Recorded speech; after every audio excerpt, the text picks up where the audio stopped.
الحنين المكين الكريم الرؤوف الرحيم. أما بعد فأعوذ بالله من الشيطان الرجيم. بسم الله الرحمن الرحيم. قال الله تبارك وتعالى في الكلام المجيد فرقان الحميد: من يطع الرسول فقد أطاع الله صدق الله العظيم وصدق رسوله النبي الكريم. یا رب تو کریمی و رسول تو کریم، صد شکر کے ہستیں میانے تو کریم. قال اللہ تبارک و تعالی فی الکلام المجید فرقان الحمید: ان اللہ و ملائکتہ یصلون علی النبی یا ایہا الذین آمنوا صلوا علیہ وسلموا تسلیما. اللہم صل علی سیدنا و مولانا محمد وعلی آلہ وصحبہ وبارک وسلم. اللہ رب العزت کا بے حد و حساب شکر جس نے اپنی توفیق خاص سے ہمیں اپنی بندگی اور اپنے محبوب صلی اللہ تعالی علیہ وآلہ وسلم کی غلامی سے سرفراز فرمایا. یقیناً یہ رب ذوالجلال کا فضل و احسان ہے کہ آج ہم 35 سالہ تسلسل کو قائم رکھتے ہوئے ایک مرتبہ پھر آج امام عالی مقام امام حسین علیہ السلام کے ذکر پاک کی اس مبارک محفل میں حاضر ہیں.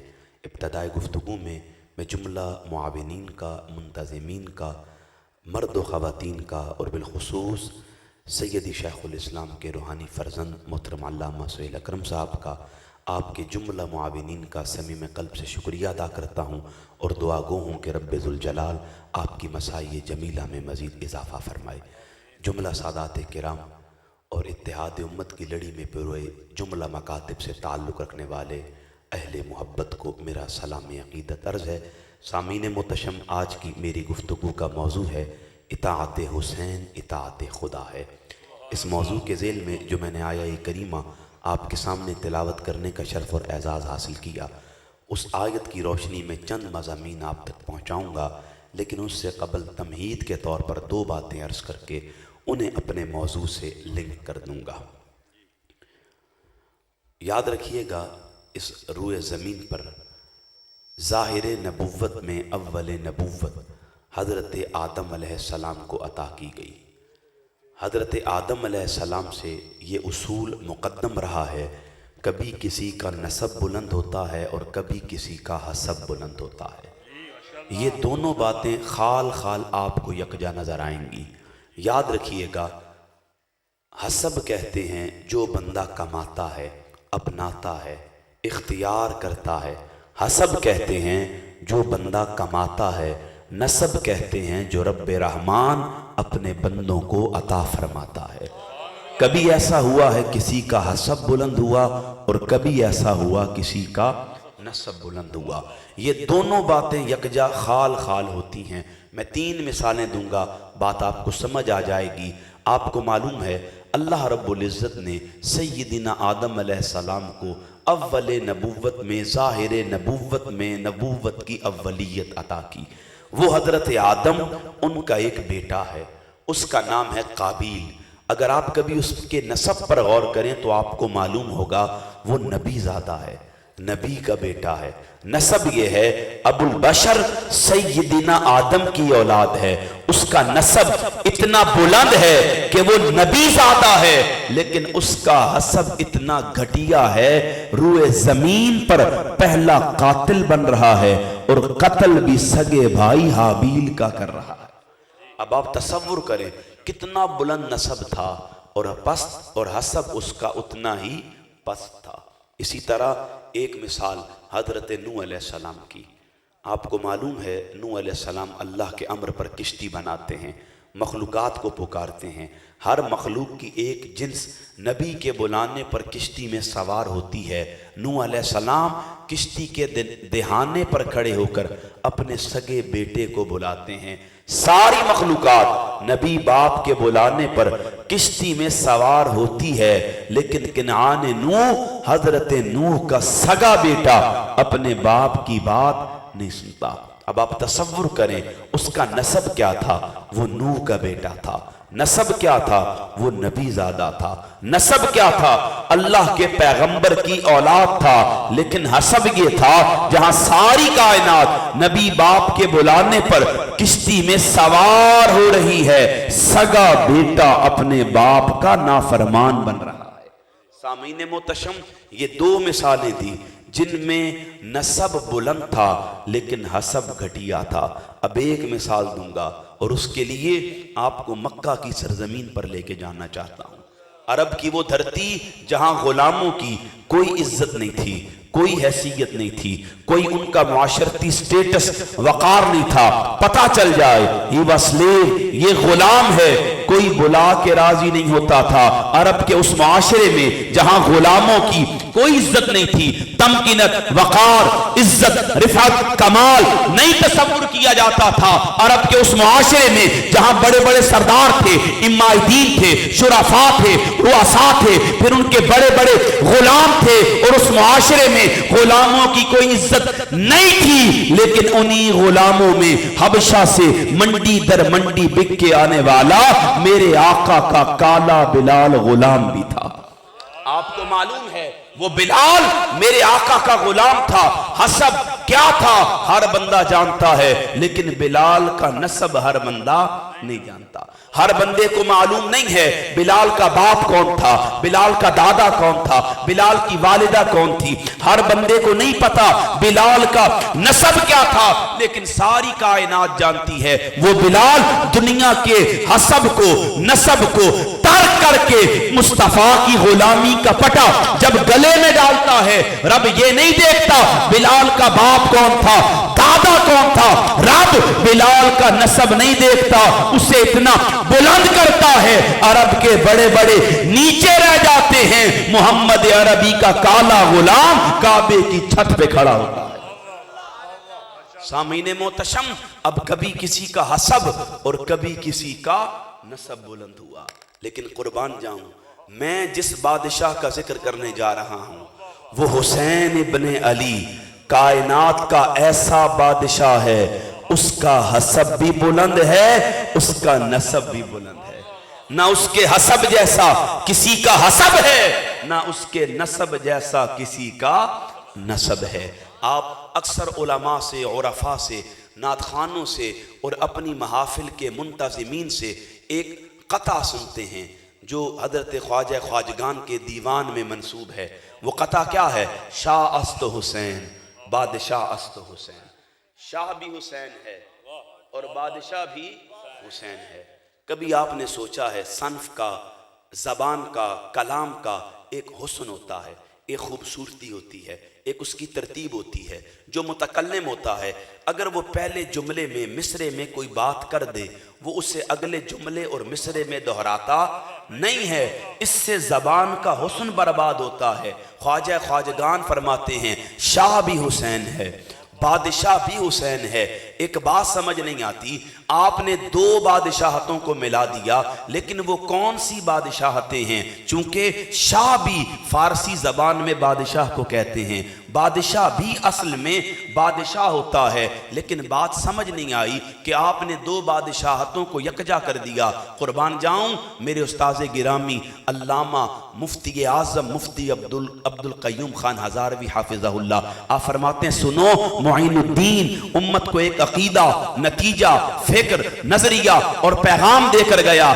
معین الدین فرماتے ہیں شاہ بھی حسین ہے، بادشاہ بھی حسین ہے. دراصل شاہ بھی بادشاہ کو کہتے ہیں، بادشاہ بھی بادشاہ ہوتا ہے، لیکن بادشاہ اسے کہا جاتا ہے جس کی حکمرانی جسموں پر ہوتی ہے. شاہ اسے کہتے ہیں جس کی حکمرانی روحوں پر ہوتی ہے. معین الدین امت کو فکر دے رہے تھے، جان لو بادشاہ تو حسین، ہمارے جسموں کا بادشاہ بھی حسین ہے. شاہ تو حسین، ہماری روحوں کا بادشاہ بھی حسین ہے. اک دی ٹھنڈک دل دا چین، اک دی ٹھنڈک دل دا چین. میں نے اسی بادشاہ حسین کے ذکر کے لیے قرآن کی جس آیت کا سہارا لیا. اب میرے ساتھ تھوڑا سفر طے کریے گا. اللہ رب العزت نے ارشاد فرمایا من یطع الرسول فقط اطاع اللہ. یہ سورہ نساء ہے، 80 نمبر آیت ہے، پہلا حصہ ہے. فرمایا جان لو تم میں سے جو اللہ کی اطاعت کرنا چاہتا ہے پس تحقیق وہ رسول کی اطاعت کرے۔ کیوں کہ تم میں سے جو رسول کی اطاعت کرے گا وہ اصل میں اللہ کی اطاعت کر رہا ہوگا۔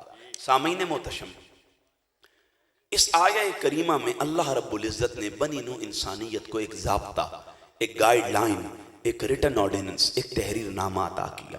فرمایا جان لو تم میں سے جو کوئی چاہتا ہے مجھ سے محبت کرے، جو کوئی چاہتا ہے میں اس سے راضی ہو جاؤں، جو کوئی چاہتا ہے میری معرفت کی خیرات میسر آ جائے، جو کوئی چاہتا ہے میں اس کے قریب ہو جاؤں، اور تم میں سے جو کوئی میری اطاعت کرنا چاہتا ہے جان لے میرا فیصلہ یہ ہے، تم میں سے جو کوئی مجھ سے محبت کرنا چاہتا ہے وہ پہلے میرے مصطفیٰ سے محبت کرے، جو کوئی مجھے راضی کرنا چاہتا ہے وہ پہلے میرے مصطفیٰ کو راضی کرے، جو میرے قریب آنا چاہتا ہے وہ پہلے میرے مصطفیٰ کے قریب آئے، اور تم میں سے جو کوئی چاہتا ہے میں اسے اپنی اطاعت کی خیرات عطا کروں وہ پہلے میرے مصطفیٰ کی اطاعت کرے۔ کیوں؟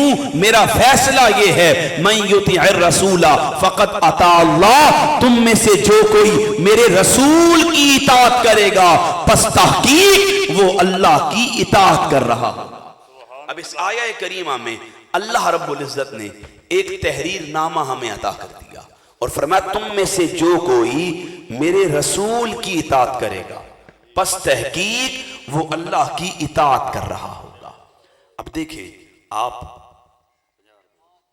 جس ذوق و شوق کے ساتھ 35 سالہ تسلسل کو قائم رکھے ہوئے ہیں، مقصد فقط یہ نہیں ہے کہ سنا کر جایا جائے، مقصد یہ ہے کہ آپ کو سمجھا کر جایا جائے۔ لہٰذا میں اسی مقصد کو پیش نظر رکھتے ہوئے اب آپ کو ایک حقیقت عربی زبان کی سمجھانا چاہتا ہوں۔ اس آیہ کریمہ میں ایک لفظ آیا ہے اطاعت۔ کیا لفظ آیا ہے؟ وہ کسی نے کہا شدت کی دھوپ مدینے کا پتہ دیتی ہے، عشق والوں کو تو گرمی بھی مزہ دیتی ہے۔ لہٰذا شاعری کے ذوق سے نکل کر قرآنی ذوق کی طرف آئیں۔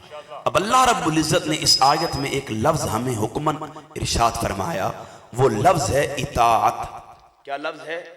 چھوڑ دیں، کچھ بھی نہ کریں، گرمی ہے یہ کچھ اور، بارش ہوئی ہے یہ کچھ اور کام کرے گا، اس کو چھوڑ دیں۔ ایک لفظ آیا ہے اطاعت۔ کیا لفظ ہے؟ اونچا بولیں، اطاعت۔ جان لیجئے اطاعت عربی زبان میں باب افعال سے مصدر ہے، اس کی اصل ہے طوعن۔ طوعن کہتے ہیں پسند کو، اس کی ضد ہوتی ہے کرہن، کرہن کہتے ہیں ناپسند کو۔ باب افعال کا خاصہ ہے، اس میں سلب ماخذ کا معنی پایا جاتا ہے۔ اب اگر اس ساری گفتگو کو نچوڑوں، اس کا کرکس اور خلاصہ نکالوں تو اطاعت کا معنی یہ ہوگا، چونکہ یہ باب افعال سے ہے، اس میں سلب کر لینے کا معنی ہے، اس کی اصل طوعن ہے، طوعن پسند کو کہتے ہیں۔ اب اطاعت کا معنی یہ ہوگا جس کی اطاعت کا حکم دیا جائے اس کی پسند پر اپنی پسند کو قربان کر دینا، یہ اطاعت ہے۔ جس کی اطاعت کا حکم دیا جائے اس کی پسند پر، اس کی چاہت پر، اس کی محبت پر اپنی پسند کو قربان کرنا، یہ اطاعت ہے۔ اللہ نے قرآن میں فرمایا اطیعوا اللہ، اللہ کی اطاعت کرو۔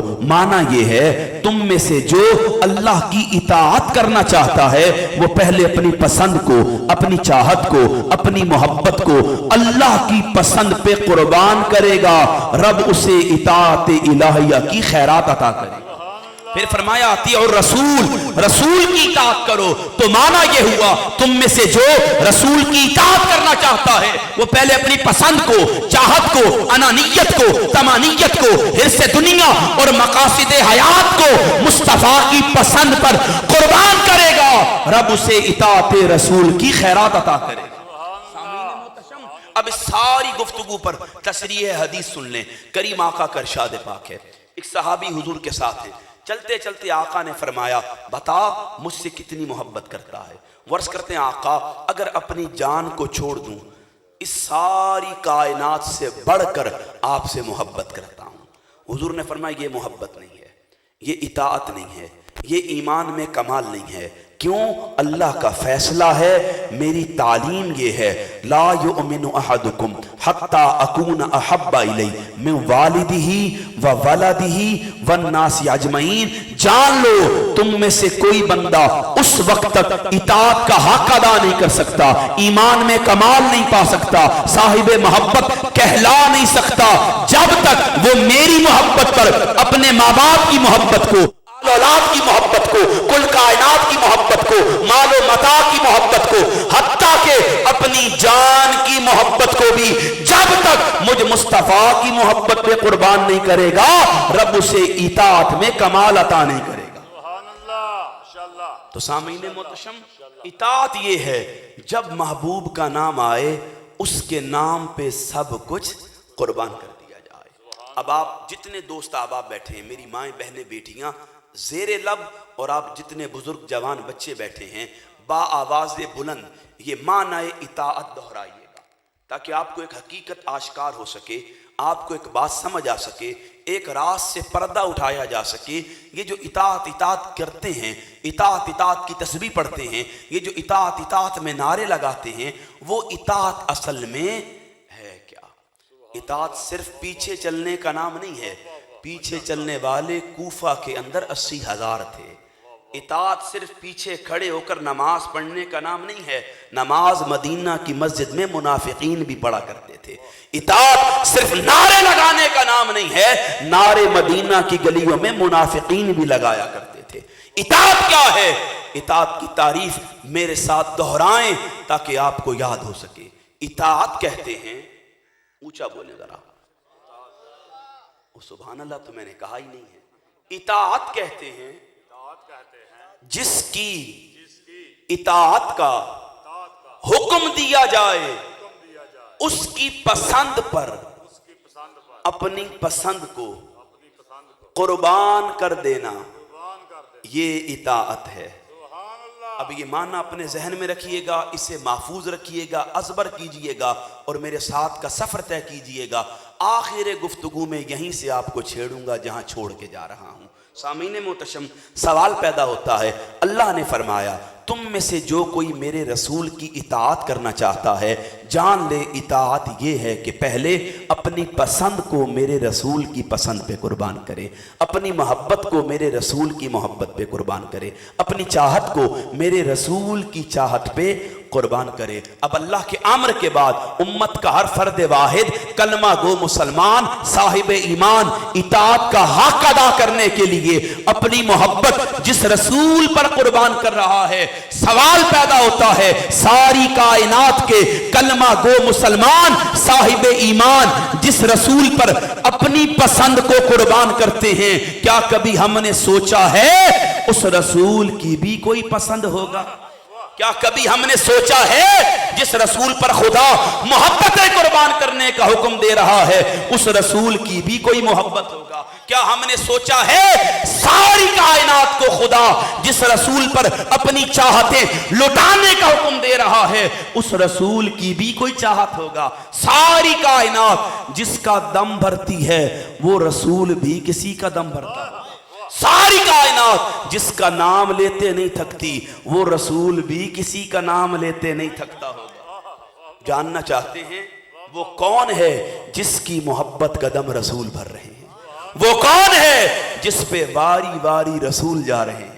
وہ کون ہے جس پہ صدقے مصطفیٰ جا رہے ہیں؟ وہ کون ہے جس کی محبت رسول کی محبت بن رہی ہے؟ وہ کون ہے جس کی پسند رسول کی پسند بن رہی ہے؟ آئیں میں اس سوال کے جواب میں آپ کو مدینہ لے کے جانا چاہتا ہوں۔ چلنا چاہتے ہیں؟ میں وہاں لے کے جانا چاہتا ہوں۔ میرے آقا نے فرمایا تھا من استطاع ان یموتا، تم میں سے جو استطاعت رکھتا ہے اسے چاہیے کہ مر جائے۔ آقا مرنا تو ہے، مریں گے ہم بھی، لیکن مرنے میں ایسا خاص کیا ہے؟ فرمایا ہاں مرو، لیکن میرا حکم یہ ہے میرے مدینہ آ کے مرو۔ کیا کرو؟ میرے مدینہ آ کے مرو۔ جب تم میرے مدینہ آ کے مرو گے وجبت لہو شفاعتی، قیامت کے دن میں مصطفیٰ تمہیں رب کی بارگاہ میں بخشش کا پروانہ عطا کروا رہا ہوں گا۔ اب آئیں حضور کے اس شہر پاک مدینہ چلتے ہیں۔ چلے مدینہ۔ آخری فیصلہ ہے. چلے آئیں. سامعین محتشم منظر یہ ہے، مسند احمد میں، جامع ترمذی میں، مستدرک للحاکم میں بسند معتبر روایت موجود ہے. اس کی طویل تفسیر، خلاصہ، تشریح وہ آپ کو امام حاکم کی المستدرک میں ملے گی. منظر یہ ہے، ابو یعلا عامری روایت کرتے ہیں، ایک صحابی حضور کی خدمت میں آئے، عرض گزار ہوئے آقا اگر کرم فرمائیں میرے گھر دعوت کے لیے تشریف لے کر آئیں. حضور نے ان کی اس درخواست کو قبول کیا اور ان کے گھر کی جانب چل پڑے. اب سامنے اس صحابی کا گھر ہے، وہ ہاتھ باندھے دہلیز پر اپنے اہل خانہ کے ساتھ حضور کے استقبال کے لیے کھڑا ہے. ادھر سے میرے آقا اپنے ساتھیوں کے ساتھ، صحابہ کے ساتھ اس کے گھر کی جانب جا رہے ہیں. چلتے چلتے ایک مقام آتا ہے، میرے آقا رک جاتے ہیں. کیا دیکھتے ہیں؟ کچھ بچے حضور کے آگے کھیل رہے ہیں. وَحُسَيْنٌ مَعَ غِلْمَانٍ يَلْعَبُ، حسین بھی ان بچوں میں کھیل رہے ہیں. آقا جب حسین کو کھیلتا ہوا دیکھتے ہیں فَأَرَادَ أَن يَأْخُذَهُ، پھر میرے آقا حسین کو پکڑنے کا ارادہ کرتے ہیں. اس ارادے کے ساتھ ہی میرے آقا حسین کے پیچھے دوڑنا شروع کر دیتے ہیں. نواسے کو خبر ہو جاتی ہے، نانا پکڑنا چاہتے ہیں، امام حسین بھی دوڑنا شروع کر دیتے ہیں. اب حدیث کے لفظ یہ ہیں فَتَفِقَّ الصَّبِيُّ يَفِرُّ ہا ہنا مرہ وہا ہنا مرہ. حدیث کے لفظ یہ ہیں، میرے آقا کریم جب حسین ابن علی کے پیچھے دوڑنا شروع کرتے ہیں، امام حسین بھی دوڑنا شروع ہو جاتے ہیں. حسین کبھی دائیں جاتے ہیں، مصطفیٰ بھی حسین کے پیچھے دائیں جاتے ہیں. حسین بائیں جاتے ہیں، مصطفیٰ بھی اپنے حسین کے پیچھے بائیں جاتے ہیں. لوگوں ایک وہ وقت تھا، کرم بن کر، سخا بن کر، عطا بن کر، وفا بن کر خدا کا نور اترا محمد مصطفیٰ بن کر. میرے آقا پنگھوڑے میں ہیں، انگلی ہلاتے ہیں، رب چاند ہلانا شروع کر دیتا ہے.